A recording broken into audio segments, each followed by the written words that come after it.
जयंत तिवारी, मैं composite school Ramnagar में पढ़ता हूँ। मैं कक्षा 7 का छात्र हूँ। हमने विकसित भारत में रजिस्ट्रेशन कराया है गांव की गंदगी की समस्या को लेकर।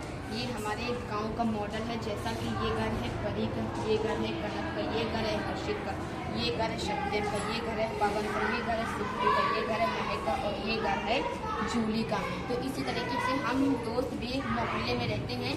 तो किसी का घर 2 मंजिला है, किसी का घर 3 मंजिला है, किसी का घर 1 मंजिला है और किसी का घर 2 मंजिला है। तो इसी प्रकार के घर सबके घर में सफाई होती है, सबके घर में खाना बनता है, पूरा एक जैसा ही निकलता है।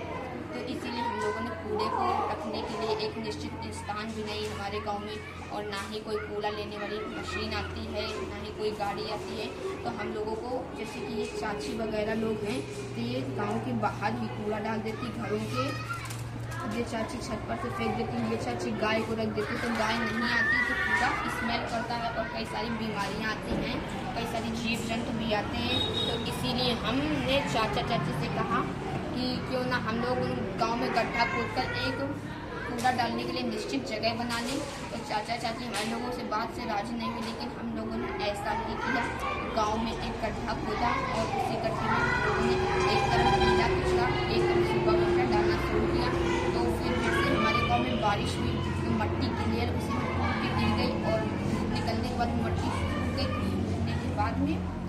सूखने के बाद में उसका वो बंद हो गया, ढक्कन टाइप का बंद हो गया। तो इसीलिए हमने अपनी मैम से पूछा कि इसका हम लोग क्या करें। तो मैम ने हमारी बताया कि या तो अगर तुम मट्टी का गड्ढा खोद रहे हो तो उसके ऊपर एक ईंटे की लेयर बना दो, जिससे वो टाइट रहेगा, तो हमारे लोगों का गड्ढा नहीं बंद होगा। तो हम आपको दिखाने जा रहे हैं। इसमें हम लोग गीला कचरा भरेंगे और उसमें हम लोग सूखा कचरे को भर देंगे। तो इससे हमारा गांव भी स्वच्छ लगेगा,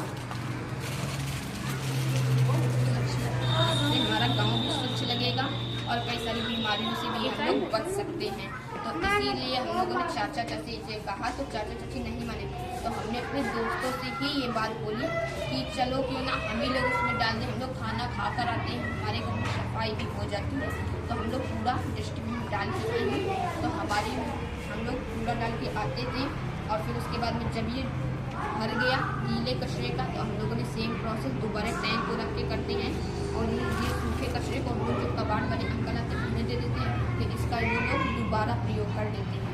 और इस वाले कचरे का हम लोग करते हैं, इस वाले कचरे को जब ये पूरी तरीके से 2 महीने बाद हो जाता है, सूख जाता है, इसके अंदर का पानी यानी, तो एक खाद के रूप में बदल जाता है। इससे कि हम लोग अपने स्कूल के, मोहल्ले के, गाँव के पौधों में डालते हैं, जिससे कि हमारे पौधे बहुत बड़े होते हैं, अधिक फल देते हैं और हरे भरे रहते हैं और हमें ऑक्सीजन की भी कमी नहीं होती।